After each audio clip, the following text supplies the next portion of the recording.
Welcome friends. Today I will present before you my own experience of childhood in rayshreet TV, and the topic is science behind ghost light. In my childhood, while I was studying in class 6, one day, due to some domestic conflicts, my elder brother, Kumar Patra, who later on became professor in surgery, SCB Medical College, Cuttack. So, because of dispute, he got angry with my mother and left the house at late evening. My mother was too much worried. She and myself, and another brother, elder brother Bhupati, just followed him in order to bring him back to home. But it was late evening, it was the month of December, and there was a cold, and my brother left the house and was determined not to come back. So we tried, but we failed to bring him back to home. So while returning, because as you know, that my brother was studying in Kumar High School, it was about 8 kilometers from my house. And while following him about 1.5 kilometers, when he didn't turn up, so we had to come back. My mother and my elder brother Bhupati. While coming back, we came across a bright light running towards us.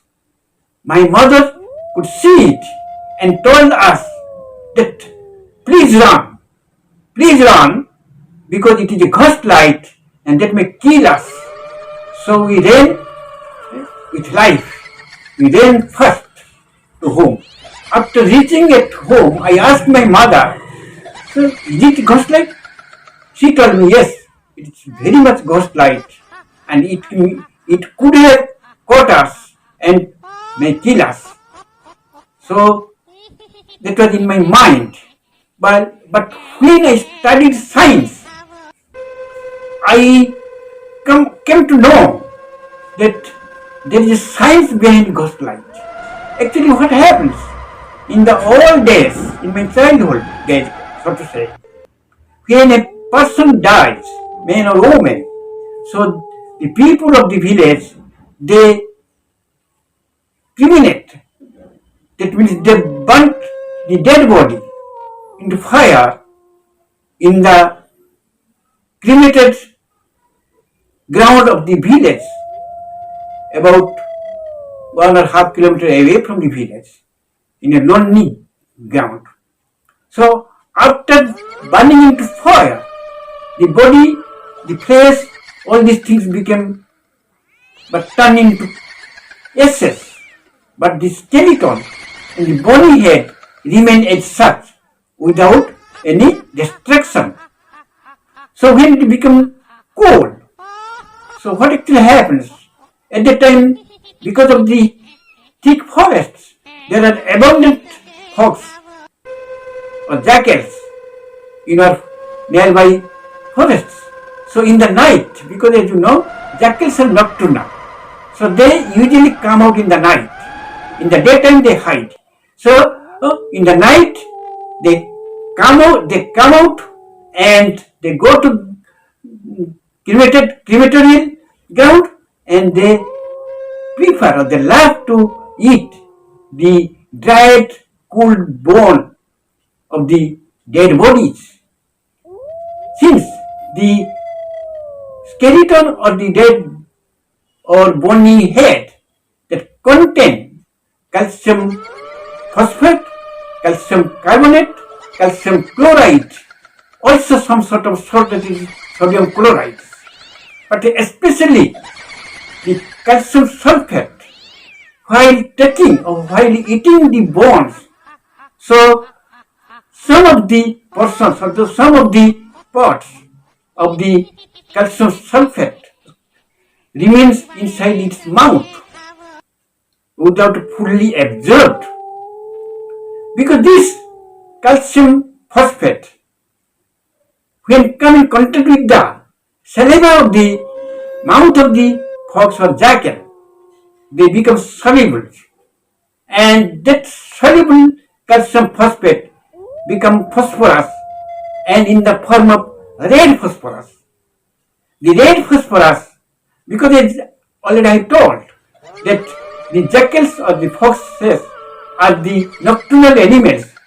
So they usually come in the night, they take the bones and that phosphorus, that is red phosphorus, remain in the mouth. So while they run, actually they walk in a running position. The jackals and fox, they usually walk in a running position. So while running from one place to another place, one hiding place to another hiding place.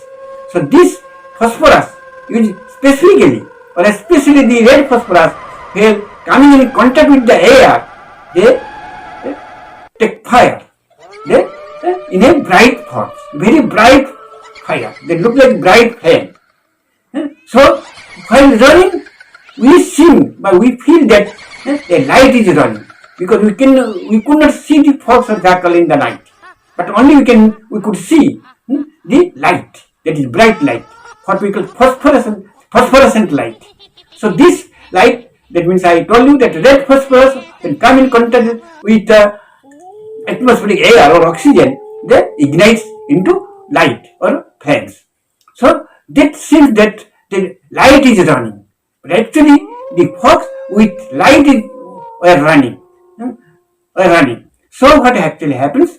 That light, what we call cold light, phosphorescent, or because of the phosphorescent organs, so that is we call cold light. That light in the form of flame does not harm to the jackal or fox because it is a cold light. It has no harmful impact or burning impact in the mouth.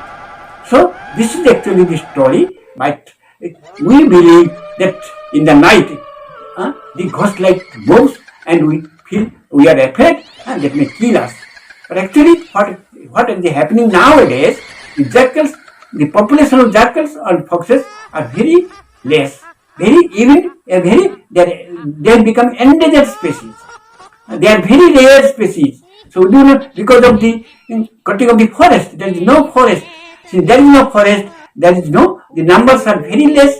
So we cannot see the jackals or cannot see the fox. Also we cannot come across nowadays. We never come across the ghost light. But in the remote villages, if you go in the night, if you pass on in the night, you will find that ghost light. Actually, that is not the ghost light. That is the light coming out from the mouth of the jackal or fox. So this is a misnomer, a misunderstanding or confusion. Actually, that makes a confusion. That is a science. Actually, there is science behind the ghost light. So I think you can understand that there is no ghost in the world. Only that is our misconception. So I conclude here with thanking to you all.